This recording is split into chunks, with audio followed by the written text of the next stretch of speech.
সেটা দিল্লী সোনিয়া রাহুল গান্ধী নিষ্পত্তি নেবে কে হব কে কেউ পদে পাইবে কে না সেটা ଗୋଟେ ରିଷ୍ଟ୍ରକ୍ଚର ହବ ରାହୁଲ ଗାନ୍ଧୀ ନିଷ୍ପତ୍ତି ନେବେ। এটা আমার হাতের কোন ଅଛି ବିଧାୟକ ଦଳ କାଲି ଡାକିଥିଲେ ଏମଏଲଏ ମାନଙ୍କୁ ଇଣ୍ଡିଭିଜୁଆଲ ଯେ ଯାହାର ମତ ପୋଷଣ କରାଯାଇଛି କିନ୍ତୁ ରାହୁଲ ଗାନ୍ଧୀଙ୍କ ଉପରେ ଛଡା ଯାଇଛି।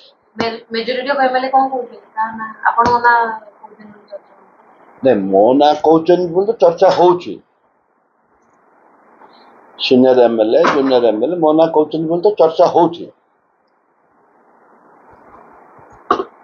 ଆପଣ ଇଚ୍ଛୁକ ଅଛନ୍ତି ଆପଣ ଇଚ୍ଛୁକ ଉତ୍ସାହିତ ଅଛନ୍ତି ତ ମତେ ଯୋଉ ପଦବୀ ଦେଲେ ମୁଁ କରିପାରିବି ସେ କାପାସିଟି ମତେ ଭଗବାନ ଦେଇଛନ୍ତି ଏବଂ ଜୟପୁରବାସୀ ଦେଇଛନ୍ତି। ମୁଁ ଇନକାପେବଲ ନୁହଁ କଥା ହଉଛି ଦଳ ନିଷ୍ପତ୍ତି ମୋର ନିଷ୍ପତ୍ତି ସମାନ। विधानसभा को हुलस्थुल करिवो कांग्रेस आपण विधायक दल नेता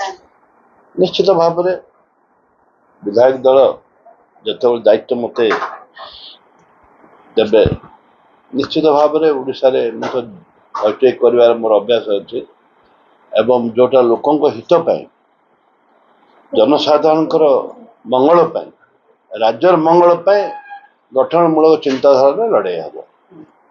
अच्छा भाई ना आ गोटे कथा आछी कि जो माने 20 कम मार्जिन में हारी छंती सेमानको तो संगठन दायित्व मिलिबो कि आगामी दिन रे हाँ निश्चित भाବରେ जमाने कम भोट हारी चंदे सेमानको संगठन दायित्व देवा उचित। पीसीसी परिवर्तन हो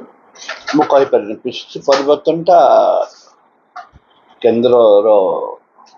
मल्लिकार्जुन जी राहुल जी सोनिया जी निष्पत्ति नियंती तार आमर किछ न थाए समान निष्पत्ति नियंती नुआ नेतृत्व आवश्यकता अछि ने 2029 रो प्लान जेतेबेले कांग्रेस करियो ଯେତେବେଳେ ନୂଆ ଯେତେବେଳେ ପରିବର୍ତ୍ତନ କରିବେ ସେତେବେଳେ ସେମାନେ କରିବେ ନୂଆ ଆବଶ୍ୟକ ଅଛି କି ନ ଅଛି ସେମାନେ ନିଷ୍ପତ୍ତି ନେବେ କିନ୍ତୁ ଆମର ନିଷ୍ପତ୍ତି ତ ହୁଏନି ହବନି ବି ସେମାନେ ନିଷ୍ପତ୍ତି ନେବେ ମୋ ରାୟରେ କିଛି କହିବାର ନାହିଁ। अच्छा भाई ना ओडे शेष प्रश्न सेंटर भी कांग्रेस क्षेत्र भलो करछि राज्य रे भी आपण मन जवन जितुछ निज दम रे भलो करछन तो जाई कि भेटिबे कि राहुल सोनिया मल्लिकार्जुन हां ए सब निश्चित भाବରେ ସବୁ विधायक दल जाई देखा करू आशा আছে ଯେତେବେଳେ ସାରୁ ଆମେ ଡାକରା ଦଳ ନିଷ୍ପତ୍ତି ନବ ସମସ୍ତଙ୍କୁ ଡାକରା ଆସୁ ସେତେବେଳେ ଯିବୁ।